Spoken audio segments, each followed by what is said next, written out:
자, 그러면 제가 하고 싶은 건 뭐냐면 팝업을 열었을 때 요 부분 있죠. 요 부분. 그죠? 자, 검은색 부분을 클릭하면 팝업 창이 닫히게끔 만들 거거든요. 물론 여러분들이 여기 클릭해도 당연히 뭐예요? 팝업 창이 닫힙니다. 그죠? 팝업 창이 왜냐면 우리가 명령을 내릴 때 어떻게 내렸어요? 자, jQuery에서 이제 자바스크립트 그래요. 둘 다 보여드릴게요. 자, jQuery부터 먼저 보여드리겠습니다. 자, 여기서 여러분들이 클릭했을 때 열리고, 그 다음에 btn 클로즈가 얘잖아요. 그죠? 그럼 얘를 클릭하면 우리가 액티브를 제거를 시켜가지고 닫혔죠? 근데 아까도 말씀드렸지만 이제는 요 검은색 부분을 클릭해도 꺼지게끔 만들고 싶다 했잖아요. 그러면 검정 부분을 담당하는 녀석이 누구예요? 바로 팝업이죠. 그죠? 얘잖아요. 그러면 어려운 거 아니에요. 그냥 여러분들이 팝업 쉼표. 자, 이게 뭐죠? 쉼표는 팝업이라는 클래스 이름을 가진 녀석과 그 다음에 팝업 btn 클로즈라는 이름을 가진 녀석 동시에 선택하겠다 그런 의미잖아요. 그죠? 그렇게 되면 여러분들이 팝업 열기 딱 해서 하면 열리고 닫기 클릭하면 어떻게 해요? 닫히고 그 다음 팝업 열기 하면 열리고 그 다음에 요 부분 그죠? 요 부분 클릭해도 닫힌다는 거예요. 이해되시죠? 그러니까 이런 식으로 세팅을 할 수가 있다라는 거예요. 근데 문제가 있어요. 자, 보세요. 제가 열었어요. 자, 그러면 얘는 팝업 창과 관련되어 있는 물론 팝업의 내용이긴 하지만 여기 흰색 부분을 클릭하면 꺼지면 돼요? 안 돼요? 안 되겠죠? 나중에 여러분들이 예를 들어서 모달창을 만들었대요. 모달창 같은 경우는 어떤 특정 내용을 입력한 거나 어떤 여러분들이 어떤 걸 선택을 해야 되는 상황이는데 그죠? 근데 여러분들이 예를 들어서 이 부분을 클릭을 했어요. 고객이 딱 클릭했는데 꺼지면 돼요? 안 돼요? 안 되죠? 꺼져요. 보이시나요?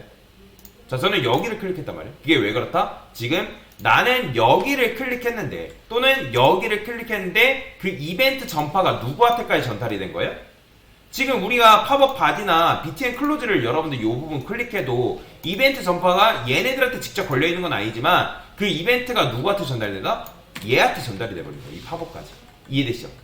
그래서 얘한테 전달이 되기 때문에 여러분들이 여기를 클릭하거나 여기를 클릭했을 때도 어떻게 팝업창이 꺼지는 문제가 발생을 한다라고 보시면 돼요. 이해가 되시나요? 자, 그러면 그걸 어떻게 막으면 돼요? 자, 누구 선에서 막으면 될까요? 만약에 여러분들이 이 닫기라는 요 버튼 btn 클로즈죠, 그죠? 근데 이제 바텀이라 해볼게요. 얘 바텀이 이 파란색 부분이잖아요. 그러면 여기다가 달러 한 다음에 여기다가 클릭을 할 거예요. 자, 그 다음에 어떻게 써라? 펑션 소가로 중가로. 자, 정석적인 방법은 이벤트라고 쓰시고 어떻게 쓴다? 2점 스톱 프로파게이션. 자, 이런 식으로 쓴다 했죠, 그죠? 자, 그러면 진짜 요 팝업 바텀 부분 클릭했을 때 안 꺼질까요? 안 꺼지죠, 그죠? 안 꺼져요. 여기 클릭하는데 안 꺼지죠. 근데 여기 클릭하면 꺼져요. 왜? 자, 이 흰색 부분은 누구예요? 팝업 바디잖아요. 그죠? 팝업 바디. 자, 그러면 여기다가 여러분들 팝업 바디라고 또 쓰면 돼요? 안 돼요? 자, 그러면 제가 여기다가 얘를 클릭해 볼게요, 이번에. 자, 안 닫혀요. 근데 또 팝업 바텀 부분 클릭하면 꺼져 버리잖아요. 그러면 어떻게 해야 되는 거예요? 얘 팝업 바디랑 바텀을 같이 감싸고 있는 누구? 팝업 컨텐츠 선에서 뭐 해야 된다? 막아야 된다라고 보시면 돼요. 그래서 이것도 여러분들이 이벤트 전파를 막을 때 그 전파를 막을 대상을 잘 선점해서 골라야 된다는 거예요. 아무거나 주는 게 아니라. 그러면 자, 여기를 클릭해도 자, 그 다음에 여기를 클릭해도 어떻게? 닫히지 않는 거죠. 이제는 여기를 클릭하면 닫히고 그 다음에 요 닫기 버튼은 당연히 클릭하면 닫혀야죠. 그죠? 이런 식으로. 그래서 이렇게 이벤트 전파를 막을 수 있고 근데 jQuery 같은 경우는 return false라고 이렇게 쓸 수 있다라고 말씀드렸죠. 그죠? 그래서 여기다가 여러분들이 이런 식으로 구현할 수가 있다. 자, 그러면 자바스크립트를 이용한다고 하면 자바스크립트 같은 경우는 어떻게 쓸 수 있는 거예요? 자, 지금 얘를 여러분들이 검색을 하면 됩니다. 팝업 컨텐츠. 그죠? 그래서 여기다가 const 팝업 컨텐츠라고 쓰고요. 자, 도큐먼트 쿼리 셀렉터 팝업 컨텐츠 이런 식으로 쓸게요. 어차피 지금 얘밖에 없잖아요. 자, 그러면 여기서도 마찬가지로 어떻게 한다? 이벤트를 부여하면 되겠죠.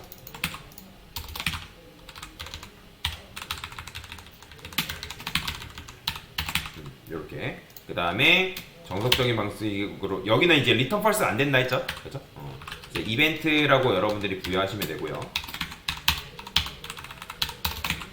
그 다음에 2라고 쓸게요. 여기다가 이렇게 써주면 되겠죠. 그렇죠? 그러면 클릭합니다. 자, 열려요. 자, 보이죠? 안 닫히죠. 그죠? 자, 그 다음에 얘는 여기를 클릭했는데 또 닫혀버리네. 아, 뭐야? 아, 얘가 지금 실행이 되고 있었네요. 자, 잘못 실행이 되고 있었어요. 얘를 실행해야 되죠. 그죠? 안 닫히죠? 그래서 요거는 팝업이라고 우리가 이미 검색해놨잖아요. 그죠? 팝업 검색해놨으니까 여기도 마찬가지로 btn 클로즈 밑에다가 팝업을 클릭했을 때 또 마찬가지로 이렇게 주겠다. 그죠? 자, 이런 식으로 부여를 하시면 되겠습니다. 그러면 여기 클릭해도 닫히는 거죠. 그죠? 근데 여기를 이제 클릭해도 안 닫히죠. 그죠? 이런 식으로 구현할 수 있다. 근데 이제 자바스크립트 어때요? 여러분들 이런 단순한 코드도 굉장히 길게 써야 되죠. 그죠?